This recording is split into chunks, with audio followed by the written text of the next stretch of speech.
So once you've identified the things that are important to you and the skills that you have, then you obviously want to make sure that anything that you are creating about yourself, a CV, a resume, or LinkedIn profile, really speaks to those skills, right? So knowing it in your head is great, but if no one else knows it, that's not helpful. So you really want to make sure that you're reflecting on what you've understood about you in the things that are out there. Now, I'm not going to focus too much on the materials for the academic job search, even though I know that that's a big thing happening right now, because we have a whole set of videos on the faculty job search. But the CV obviously is a great sort of catch-all for everything that you've done. And so if you want to try to make a meaningful CV that is sort of customized to a faculty role that's out there, there's a video that I did on that you can take a look at as part of the faculty job search prep camp. We have online tools on our website on the faculty job search materials, including the CV and all these other documents. And all the videos that we recorded from that prep camp are on the YouTube channel right now. So there's plenty of resources out there, including the ones from the PhD career training platform. See, this is academic CVs. You can see on the right-hand side, all these videos and the other sessions. So if you're trying to create a CV that matches your experiences, and these are resources that are going to be helpful. The challenge with the academic CV is it's not the most informative or interesting genre of document that anyone has created. Usually it's sometimes devoid of information about the skills and experiences that you bring. It tends to be more of a list of things, a list of lists, with very little sort of narrative form inside it. Now, I always think there's room for narrative in a CV to showcase the skills. It's just that in many cases, academic search communities or faculty search communities don't value the type of skills that are valued in other industries. And so they don't come to the forefront as part of that narrative. But the reason that I showcase this now is if you look at the questions on the right and you look at this social sciences CV on the left, you cannot answer those questions on the right with an academic CV. Right? It just doesn't show in any great extent the range of skills that you have. And so the academic CV by itself is not the best document to be able to show the broad range of skills that you have and the value that you would bring to a role. Here's a science one, right? So a chemistry PhD in this case, you can see again, there's publications, there are awards, all the currency of academia. But in terms of trying to answer the questions on the right, it's very hard to do that. So there are other ways that you can make sure that your skills come to the forefront as you are positioning yourself for different types of opportunities that are out there. The resume that you use to apply for non-faculty roles is a very dynamic skills-based document. And so going through the process of taking that list of lists and turning it into something that's much more engaging to your reader, if that's the path that you're interested in, takes a little bit of time to do that. So again, you can start off with some of the resources that we have on our website about converting a CV to a resume. At the end of the day, though, it's a reconceptualization of your skills, right? So a resume doesn't have to be one page. It's just an example of a template. But what's different about the resume compared to the CV is that rather than having research experience and teaching experience and academic service and these sort of very defined categories, you can have what I might define as relevant experience, relevant to the job that you're applying to, whatever that job may be, relevant to that role. Because within that relevant experience, you can talk about yourself as a postdoc, as a student, as a member of a student club or a postdoc club on campus, as a volunteer doing a thing that is relevant to that role that you're applying to. So anything that you're doing and have been doing up to this point that speaks to skills or knowledge relevant to a role can live within that relevant experience, whether it's research or teaching and so forth. Now, obviously, there are different types of norms when it comes to resumes for different types of industries, and we're happy to talk to you about that. But what's important about this is the fact that it's about bringing together the skills that are most valuable for you, right? And that relevant experience allows you to be a little bit more flexible with how you describe yourself. Online, on the PhD career training platform, we have resources on how to write resumes. But this is just an illustration of something that you may not see in an academic CV as much, right? So these bullet points are much more focused on sort of the skills associated with the process of doing research, less about the research skills themselves. Because if you're applying for a role where you're not going to be doing research, then it's the broader skills that are going to be much more important, right? So mentoring and writing grants and presenting and communicating to diverse audiences, leading projects as opposed to doing the science within the projects, which you do, even when you're leading a project, you're doing the science. But in this case, leading the projects is the skill that's being highlighted. Here's just another example, right? So another postdoc leadership's there, fundraising's there, right? It all depends on what skills are valued in the role that you are out there. And so making sure that you are allowing your skills to come to the forefront is something that resumes do very effectively. But you don't need a resume until you're applying for a job, right? So there's not necessarily it's not a good use of your time to sit down and try to make a resume out of a CV when you don't know who's going to be reading it, because you're going to customize that process anyway. So the thing I want to talk about more than the resume is sort of your LinkedIn profile as an example of something that works for you 24/7 when you're sleeping, something that's bigger than just applying for a role, that showcases who you are and the type of person that you can be from a professional perspective, because you want to be able to control your professional brand. And you may not like the concept of branding as, associated with you, but it's sort of a convenient shorthand, I think, for trying to sort of understand what's happening in the world when you are engaging with it, right? Because your brand is defined by three things. It's defined by what you tell people about yourself. I'm this type of person. I can do this well. It's defined by what you can point to that illustrates the sort of the outcomes connected to your skills. I published this. I raised this fund. I led this project. I won this award, right? And it's about what other people think about you and say about you. And obviously, the more you tell people things about you, the more that they will sort of be in harmony with your narrative. If people don't know about you, they'll come up with their own conclusions. And so, as we'll see throughout this sort of presentation, when you are telling people things about yourself, that's part of your networking. Part of your networking is to ask questions.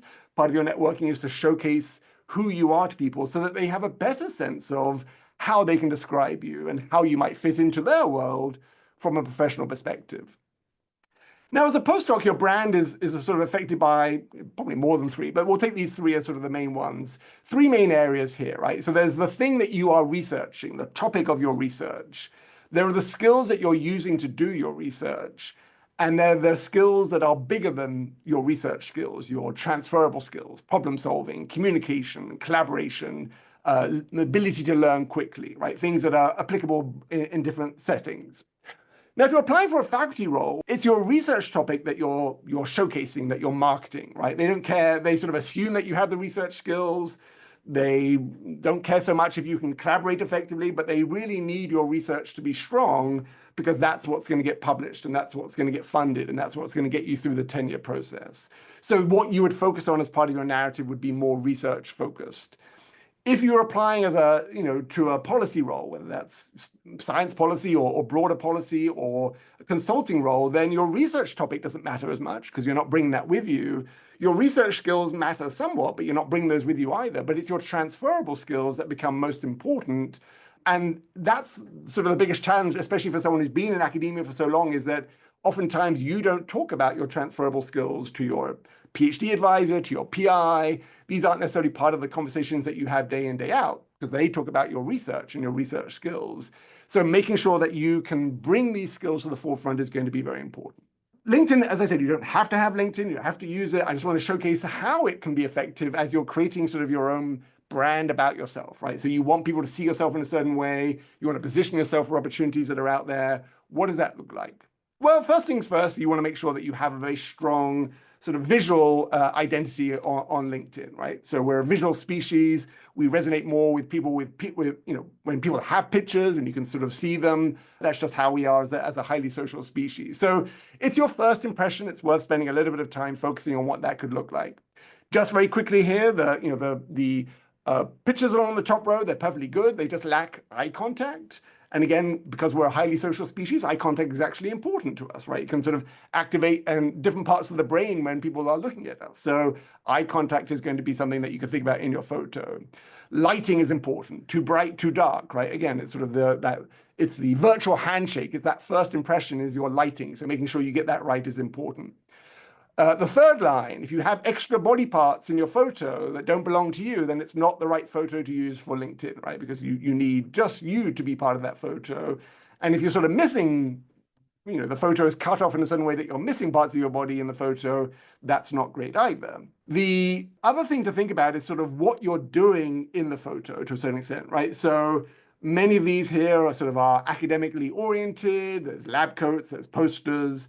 they're part of your brand if that's what you want to be seen as. If you're going into a R&D role in biotech. But sometimes what you are right now and the identity that you're wearing right now isn't what you want to be at the forefront when you are positioning yourself for a role that doesn't involve bench work or doesn't involve academia in such a great degree. So again, these situational things, that's perfectly fine, but you want to sort of have a photo that represents the role that you want, not what you are right now, right? So dress for the job that you want, not the job that you have, is sort of the same approach when it comes to your photo.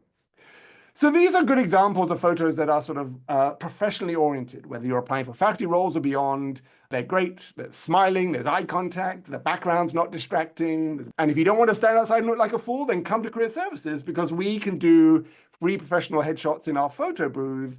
You can do as many as you want until you're happy with the photo, and you can use these in all sorts of different ways. So it's nice and bright, good lighting, it's got a plain background, but it's a really easy thing to do. You can come in between 9 and 5 anytime during the weekday to our building here at the basement in the McNeil building. So do take advantage of the photo booth for your photo. The other thing that's important, especially sort of in the academic realm, is making sure that people can talk about you and your papers and your publications, right? So again, my PhD was in animal behavior. I studied the social behavior of chickens. I found this paper just as an example of people doing chicken research. And chances are, if I try to say these people's last names, even their first names, to be honest, I wouldn't get it right? So if I was going to say to someone, hey, I just read this great paper by Boschard, right? I don't know. And so that person misses out on me being a strong advocate for them because I don't know how to say their name. Now, it's sort of my issue, right? I should try my hardest to get the name right, but I just don't have the context sometimes to know what it is.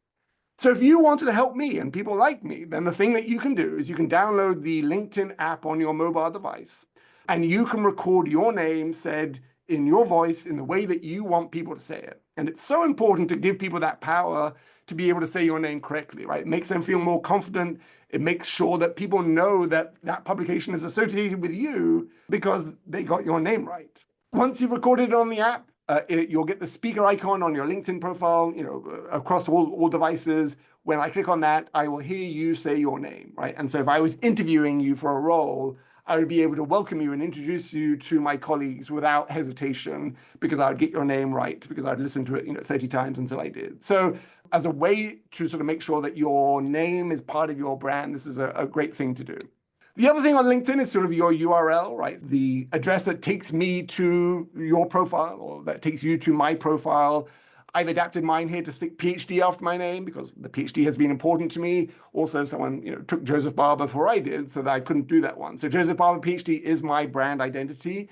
If you haven't updated your LinkedIn URL, then probably you're going to be someone like this, right? So your name and then a series of random numbers and letters. And there's obviously nothing wrong with that. It's just, it's less focused. It's less clean and tidy as part of your brand. So you can easily customize that on your LinkedIn profile, make sure that that comes across easily so that everything is focused on making sure that people can find you on LinkedIn, understand who you are, say your name appropriately, and so on.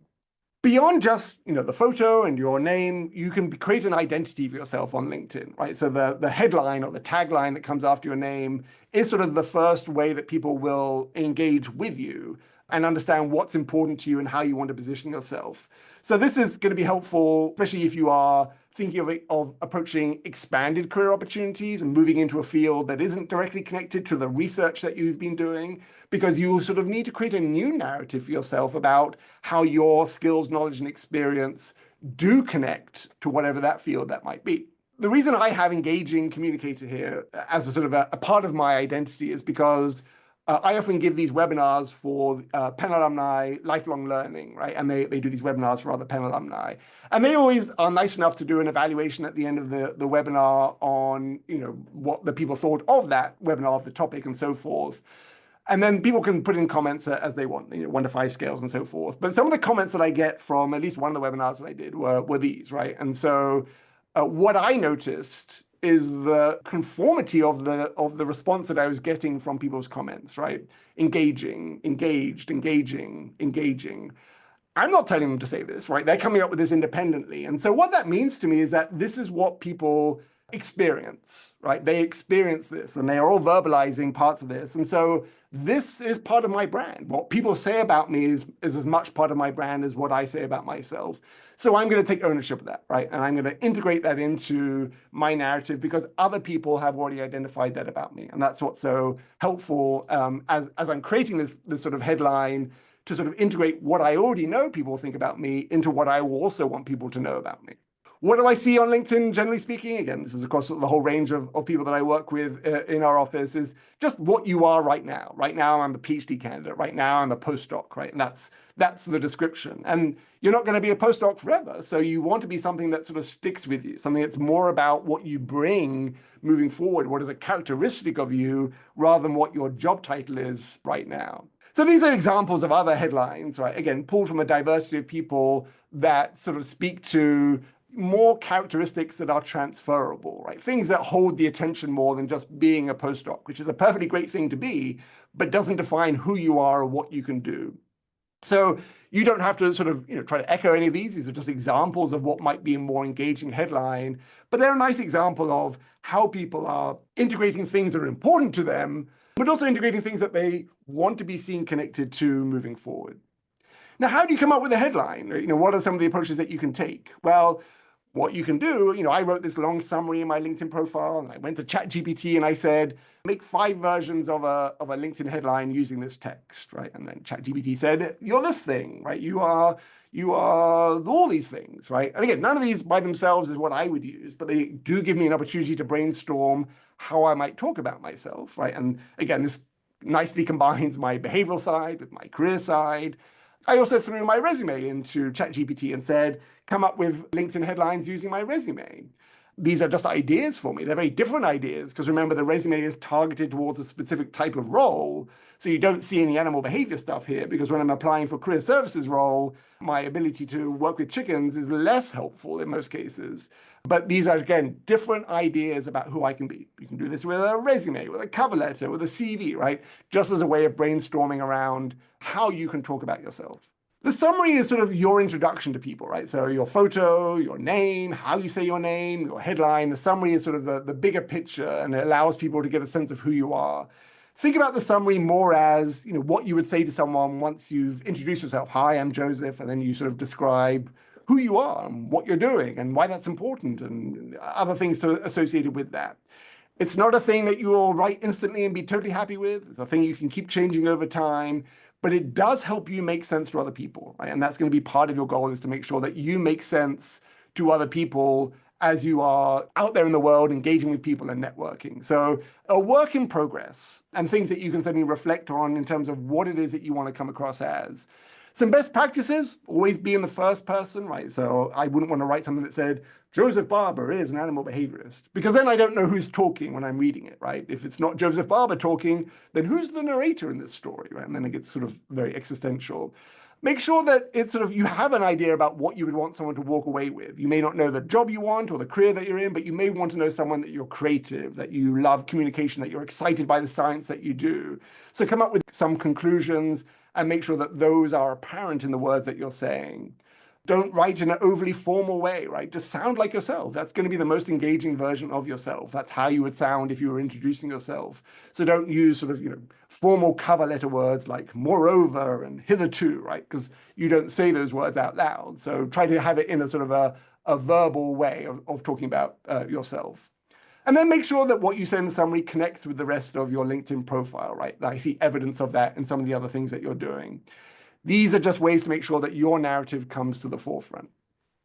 Now, if you're looking for ways to create an effective LinkedIn profile, there's no better place to look than LinkedIn itself. So you can go to LinkedIn Learning, which is in the top right-hand side of your LinkedIn profile. If it's not there yet, you may need to activate it, because you should have access to LinkedIn Learning for free through Penn, right? Because this is available to students, staff, faculty, postdocs. LinkedIn Learning is usually only free if you have the premium account and you're paying this very steep monthly fee to LinkedIn. But because you're at Penn, Penn has this agreement. You need to go to this page, click on Get Service in the top right-hand corner, and then you should be able to access LinkedIn Learning and all the resources on LinkedIn, all the sort of the educational resources that they have as part of that profile. So why focus on a professional brand to summarize step three? Because you always have one, whether you want one or not. People always think things about you. And so if you can control some of that, then you're going to be making great progress. If you want people to see that, you can bring value, then you have to sort of create that value. You have to create that vision of who you can be. But also thinking about this reminds you of all the things that you've done. Academia sometimes is not a very positively reinforcing space, right? People don't tell you what a great job that you're doing on a day in, day out basis. And sometimes you forget all the great things that you can do and have done because they aren't brought up and they aren't talked about as skills and highlighted as part of your, discussions with people. So bringing that to the forefront in your own mind is going to be positive for you. And I think that's a really great thing to sort of center as you're thinking about your identity, is to reinforce positively all the great stuff that you've done.